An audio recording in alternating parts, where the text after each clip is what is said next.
Bonjour tout le monde, j'espère que vous allez bien. On se retrouve aujourd'hui pour parler des favoris du mois d'août. Comme d'habitude, j'ai pas mal de produits à vous présenter. Je démarre avec la catégorie teint. Tout d'abord, j'ai un produit de chez Make Up For Ever. Je pense que je vous l'ai déjà présenté quelques fois. Et en faisant mon focus mark la dernière fois, j'ai ressorti cette base. J'avais fait un focus mark Make Up For Ever. Je l'ai ressorti et du coup je l'ai utilisé tout le mois. Il s'agit de la base lissante. Alors vous savez, ce sont ces bases Make Up For Ever. Il y a plein de couleurs différentes pour chaque couleur a une propriété, une caractéristique différente. Donc moi c'est la lissante. Alors il y a une base matifiante et une base lissante et moi je trouve que celle-ci fait les deux, c'est-à-dire qu'elle va vraiment lisser mes pores et en même temps elle va matifier ma zone T. Elle est vraiment très efficace pour lisser la peau, vraiment ça va diminuer l'apparence de mes pores et ça va faire tenir le maquillage plus longtemps. Et comme vous pouvez le voir, je l'ai vraiment déjà bien utilisée. C'est une base que j'adore et que je vous recommande à 200%. De toute façon, toutes les bases Make Up For Ever de cette gamme-là, j'en entends énormément de bien, que ce soit celle qui est hydratante, celle qui est matifiante, etc. Donc voilà, la Step 1 de chez Make Up For Ever en lissante, ça fonctionne super bien. Toujours dans la catégorie teint, j'ai deux fonds de teint à vous présenter. Tout d'abord, évidemment, vous vous en doutiez, il s'agit du Photo Focus Foundation de chez Wet n Wild. J'ai fait une vidéo à son sujet il y a peu de temps de ça. Je vous mets évidemment le lien dans la barre d'infos ou dans la barrette qui va s'afficher au-dessus de moi. C'est un fond de teint très naturel sur la peau mais en même temps qui va donner une très bonne mine, qui va bien unifier le teint. Et surtout la tenue avec ce truc est assez extraordinaire. Moi qui ai la zone T qui brille, voilà, qui est la peau mixte, j'ai du mal à trouver des fonds de teint qui vont bien tenir sur ma zone T et celui-là tient vraiment très bien et franchement pour 6 ou 7 euros c'est vraiment un très bon produit. J'avais oublié de spécifier dans ma vidéo qu'il est cruelty free. Pour celles qui sont intéressées par les produits cruelty free, sachez que celui-ci en fait partie, c'est le cas. Donc voilà, un très bon fond de teint. Et après avoir publié ma vidéo sur ce fond de teint sur YouTube, vous êtes nombreuses et sur Instagram aussi à m'avoir demandé du coup lequel je préférais entre le Wet n Wild et le Serum Foundation de chez The Ordinary, puisque j'ai un peu comparé les deux. Je sais plus comment je me suis débrouillée, mais j'ai un peu comparé les deux. Et je suis toujours aussi satisfaite de la qualité de ce truc. Donc quand j'utilisais pas le Wet n Wild, j'utilisais le Serum Foundation, c'est celui que j'ai aujourd'hui sur la peau. Donc vous voyez, mes imperfections sont vraiment camouflées, j'ai pas eu besoin de faire de corrections précises parce que bon après j'ai beaucoup moins d'imperfections qu'il y a 3 mois. Pareil, je vous renvoie pour ça à ma vidéo sur ma routine soin pour voir comment j'ai amélioré l'aspect de ma peau. Mais voilà, sachez que c'est un très joli fond de teint, la tenue est très bonne, il est très naturel, très léger sur la peau, il est confortable, il ne tiraille pas. Il est mat, donc j'ai tendance en ce moment à le mélanger avec un petit enlumineur liquide. Là c'est celui de chez MAC, mais ça peut être aussi le BK, le Shimmering Skin Perfector que vous connaissez aussi bien si vous me regardez depuis quelques temps. Mais voilà, j'adore vraiment ce fond de teint, c'est un très bon produit, très qualitatif pour le prix, puisque c'est pareil, il est aux alentours de 6 ou 7 euros je crois, je sais plus exactement.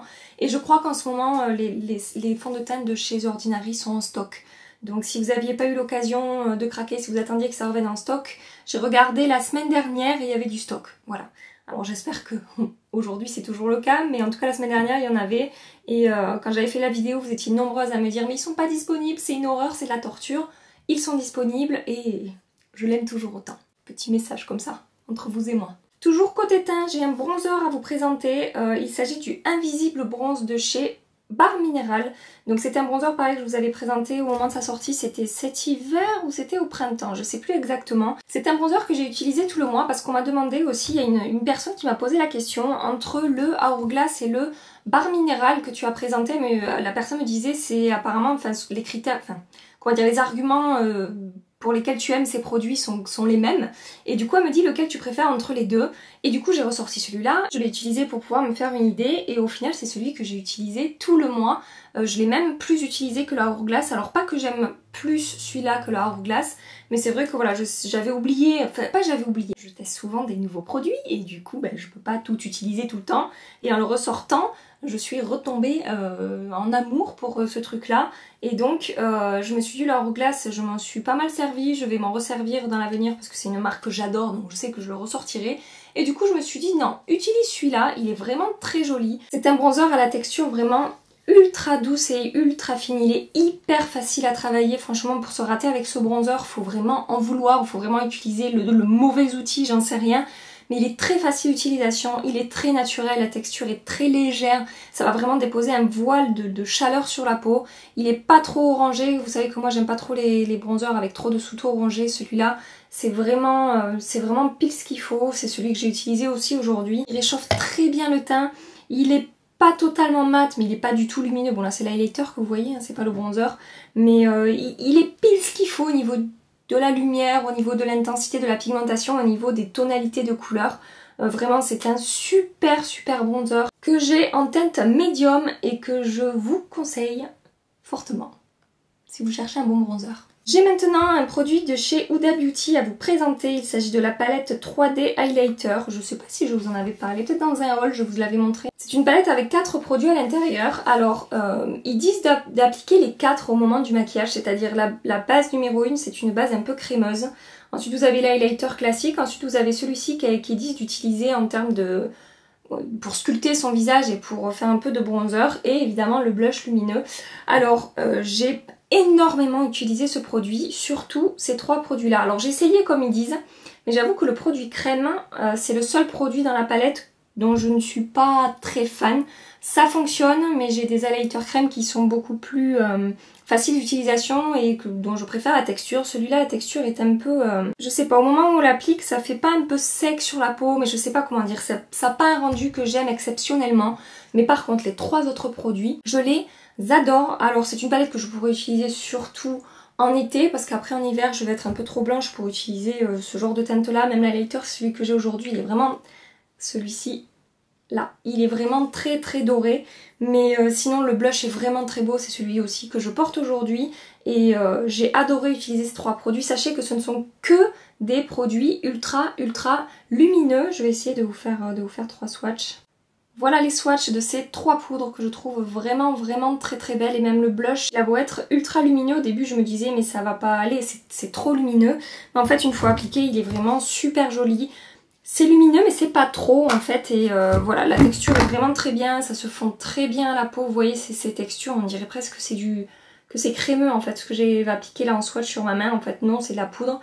Mais voilà, c'est une très belle palette. Quand je vous l'avais présentée, je vous avais dit j'avais hésité à l'acheter, et en fait non, je suis super contente et je l'ai beaucoup utilisé ce mois-ci, et c'est un très bon produit. Toujours du côté des highlighters, j'ai encore un produit à vous présenter. J'ai beaucoup de produits teints ce mois-ci, je ne sais pas si vous avez remarqué. J'ai un produit de chez Hourglass à vous présenter. Il s'agit du Ambient Strobe Lighting Powder. C'est un produit que j'ai acheté lors de la sortie de la marque sur Sephora France. C'est pas un produit que j'avais avant que ça sorte en France. Et je suis super contente de cet highlighter. Il est en teinte Euphoric Strobe. Et donc c'est un highlighter qui va être... c'est pareil, c'est un peu comme le bronzer Barre Minéral. C'est un peu le même genre de texture. La texture est hyper fine et c'est subtil et c'est super beau. Alors regardez la lumière que ça dégage, mais ça fait pas du tout de paillettes ni quoi que ce soit. C'est vraiment... je sais pas, la texture est très bien. Alors ça fait pas effet crème un peu comme je vous ai dit, comme ces swatchs de la Huda Beauty. C'est un peu plus poudreux, il y a plus, la texture correspond à de la poudre, mais le résultat est vraiment magnifique. Et quand je vous avais présenté, j'avais fait une vidéo sur mes produits à Hourglass, je vous avais fait le test de cet highlighter utilisé sec et utilisé avec un pinceau humidifié. Et quand on humidifie, ça fonctionne vraiment super bien. Je vais vous faire 2 swatchs. Donc là, je vous ai montré le swatch sec. Et là, regardez-moi la subtilité, la lumière du truc, c'est magnifique. C'est en teinte Euphoric Strobe Light et je vais vous le montrer mouillé. Donc regardez la différence de lumière. Là c'est là où j'ai humidifié mon doigt, là c'est là où c'est sec. Donc vous voyez, vous pouvez vraiment obtenir le résultat que vous voulez avec cet highlighter. Si vous voulez quelque chose de subtil mais de lumineux, vous pouvez l'utiliser sec, et si vous voulez vraiment intensifier, vous pouvez vraiment humidifier votre pinceau et avoir quelque chose de beaucoup plus intense. Et c'est vraiment en fait c'est vraiment le principe en plus du strobe, c'est-à-dire on va construire différents niveaux de lumière pour structurer le visage, et c'est exactement ce qu'on peut faire avec cet highlighter. Et j'adore la texture, et j'adore le rendu, et j'adore la teinte, et j'adore ce produit. Toujours côté highlighter, toujours et encore et toujours, je pense que vous aurez compris au fil du temps que les highlighters, j'ai un petit truc... c'est un peu pathologique, je crois. J'ai un petit souci avec les highlighters, c'est une petite obsession, un petit truc pas normal. Donc il s'agit d'un highlighter de chez Milani, c'est le Strobe Light en teinte Moon Glow que j'ai également beaucoup utilisé ce mois-ci. Cet highlighter est vraiment superbe, vous voyez c'est celui que j'ai swatché ici. Alors Comme ça, la caméra, on dirait que ça ressemble énormément au Hourglass. Mais le Hourglass, il a un peu plus de ton rosé. Ça se voit vraiment sur ma main à l'œil nu. J'espère que ça se voit à la caméra. Alors que le Milani, il est un peu plus givré, en fait. Il n'est pas doré, mais je dirais il est plus givré et il est un peu moins rosé que le Hourglass. C'est un highlighter vraiment intense. Il n'y aura pas d'effet, comment dire, il n'y aura pas d'effet totalement naturel avec ce truc-là. Même si le rendu est vraiment super beau. Voilà, pour celles qui recherchent des superbes highlighters assez intense au niveau de la lumière à petit prix moyen on va dire, parce que c'est pas non plus 4 €, je crois que c'est 13 ou 14 €. Sachez que le Strobe Light de chez Milani en teinte Moon Glow est vraiment réussi et il y a je crois 6 teintes ou plus même, je sais plus combien il y a de teintes, mais il y en a vraiment pour tout le monde. Il y a du plus rosé, du plus doré, du plus rose gold je crois, enfin voilà, il y en a un peu pour tous les goûts. Et ce sont de très très bons produits, donc vous pouvez foncer, je valide ces trucs là. Je vous les ai présentés dans mon dernier haul et ils sont à côté de moi comme ça dans ma petite boîte quotidienne et je m'en suis beaucoup servi. Toujours chez Milani, je pense que vous en doutiez parce que je les avais achetés en même temps que ces highlighters et c'était très prometteur. Il s'agit des blushs de la gamme Color Harmony en teinte rayon fruité, donc Berry Rays. Et donc j'avais acheté deux blushs de cette gamme. Il y avait aussi un autre blush qui est dans mon placard qui était un peu plus bronze, un peu plus rose gold. Et là c'est le plus rose en fait. Et je trouvais que l'autre il est magnifique, hein, mais il fait plus bronzer sur moi que blush. Et donc c'est celui-là que j'ai beaucoup plus utilisé parce qu'il est plus rosé, il est plus frais sur les joues. Vous savez que j'adore les blushs avec le côté un peu frais, un peu bonne mine que ça peut apporter. C'est vraiment un très très joli blush, le swatch est ici, vous voyez c'est pas d'effet poudre du tout, c'est un poil lumineux, ils sont vraiment super bien, ils se travaillent très bien. Le seul petit truc que je dirais c'est qu'il y a plusieurs teintes en fait dans le blush et que quand je prélève la matière au pinceau, selon la couleur j'ai plus de produit qui va venir ou pas. C'est-à-dire par exemple quand je passe mon pinceau comme ça, je vais avoir beaucoup plus cette couleur là sur mon pinceau que de cette couleur là. Donc j'aurais tendance à dire que c'est pas que c'est pas formulé pareil, je sais pas, mais c'est que la texture ou le fait que voilà le produit se décroche pas de la même manière selon la couleur. Mais bon franchement c'est pas rédhibitoire, c'est pas un gros défaut, il suffit de plus tremper, voilà, il suffit de choisir dans quel endroit on veut tremper son pinceau et ça fonctionne très très bien. Et voilà, c'est vraiment un très joli blush frais et un poil lumineux, mais vraiment pile ce qu'il faut. C'est pas du tout pailleté, c'est pas du tout irisé. Par rapport au Huda Beauty, c'est beaucoup moins lumineux. Hein, et voilà, c'est pareil pour un blush à un prix raisonnable. Je valide, je valide.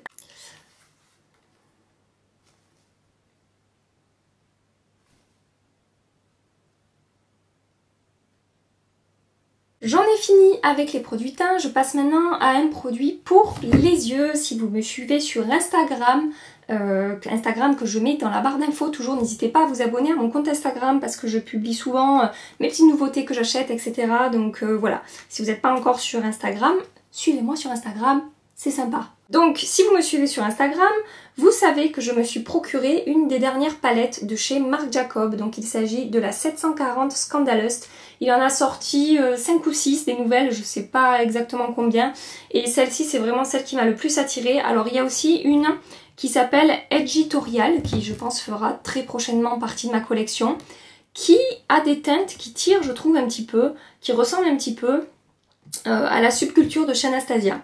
Il va y avoir un peu de jaune doré, il va y avoir un peu de vert bleuté comme on peut retrouver dans la palette de chez Anastasia. Bref, je vous conseille de regarder. Alors autant celle-ci, je trouve que les teintes se rapprochent beaucoup des teintes de la Naked Heat. Et l'autre, je trouve, la Editorial, je trouve que les teintes ressemblent à celles de la subculture. Je me suis dit, attends Gabi, prends-en qu'une. Celle qui te plaît le plus, celle que depuis le début tu te dis, quand tu l'as vue sortir aux États-Unis, tu t'es dit, mais celle-là, c'est sûr, dès qu'elle sort, elle arrive chez moi direct. Donc j'ai pris celle-là, vois la qualité, attends de voir, et si vraiment la qualité est très bonne, tu prendras l'autre. Et puis bon, un produit venant de chez Marc Jacob, comment ai-je pu douter de la qualité, sachant que j'ai déjà la palette Lolita, en fait, de la marque, qui est une palette qui est sortie au tout début quand la marque Marc Jacob est arrivée en France. Et j'avais adoré cette palette, hein, je l'ai énormément utilisée, elle est dans des tons plus neutres, plus faciles à porter tous les jours. Bref, voilà, j'ai acheté celle-là et j'en suis mais extrêmement ravie, extrêmement contente. La qualité est superbe, on peut faire des maquillages plutôt naturels ou des maquillages vraiment chargés et colorés. Elle est vraiment super jolie, les fards s'estompent très bien, la pigmentation est très bonne, elle est très facile d'utilisation. Il n'y a pas besoin d'être un expert pour utiliser cette palette. Alors ça coûte 46 balles, je sais, mais avec les moins 25%, franchement, ça passe un peu mieux. Et Marc Jacobs, de toute façon, on le sait, c'est pas nouveau, c'est une marque qui coûte cher.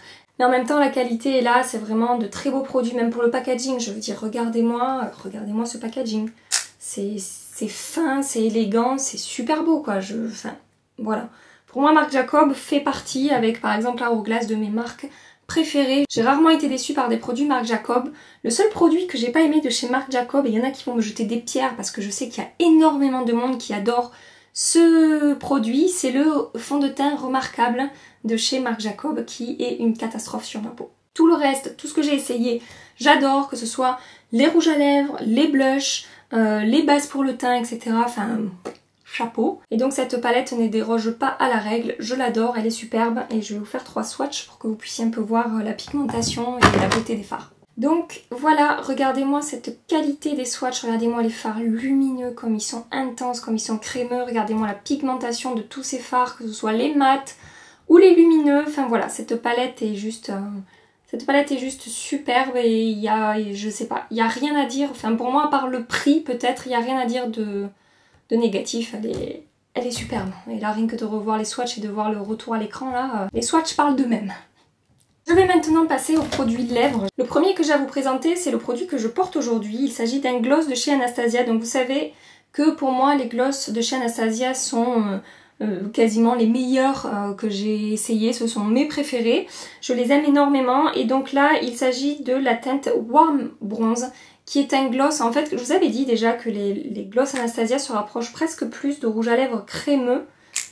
Tant ils sont pigmentés et ça colle pas du tout, c'est pas du tout des effets glossy collants, c'est hyper confortable sur les lèvres et en même temps c'est super bien pigmenté et vous voyez je l'ai appliqué ce matin avant de filmer et ça file pas dans les plis, ça tient plutôt bien et j'ai l'impression d'avoir un rouge à lèvres crème en fait sur les lèvres plus qu'un gloss et cette teinte là en particulier là pour l'automne qui arrive, je l'ai pas porté cet été mais là ça fait 10 jours que je l'ai sorti à peu près et que j'arrête pas de l'utiliser. Je vous l'avais déjà présenté dans une vidéo, je sais plus quand est-ce que c'était, en début d'année je crois.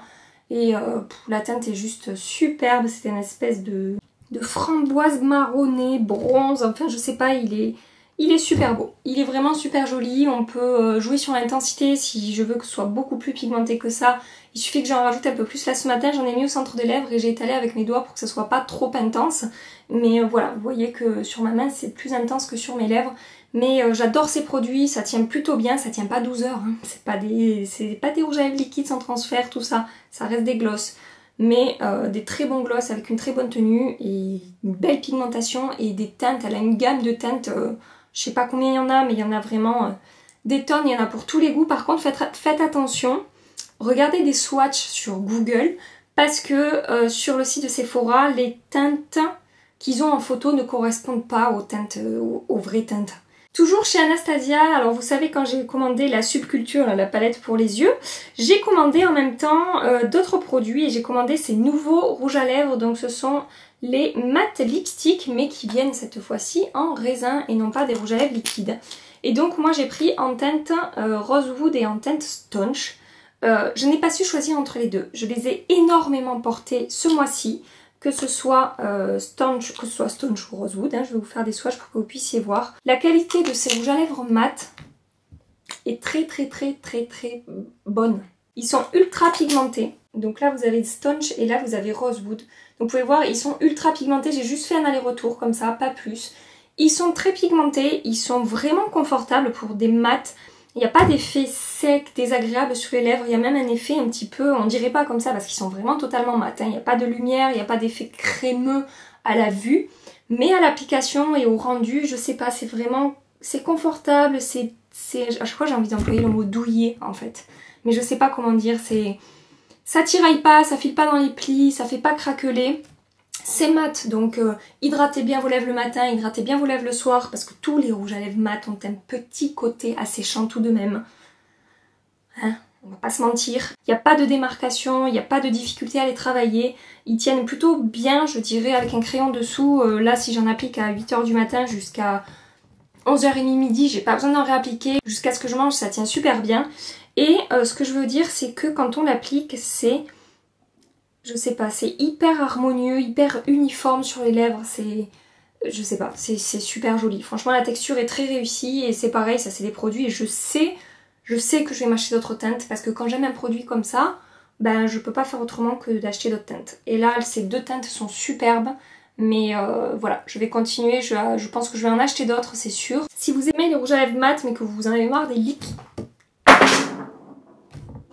J'espère qu'il n'est pas cassé. Si vous aimez, je reprends du coup, les rouges à lèvres mat mais que vous en avez marre des liquides mat, n'hésitez pas à aller jeter un œil sur le site d'Anastasia. Alors ils sont pas encore sortis en France, ils sont vendus sur le site d'Anastasia en Angleterre, donc Yuka. De toute façon je vous mettrai le lien dans la barre d'infos.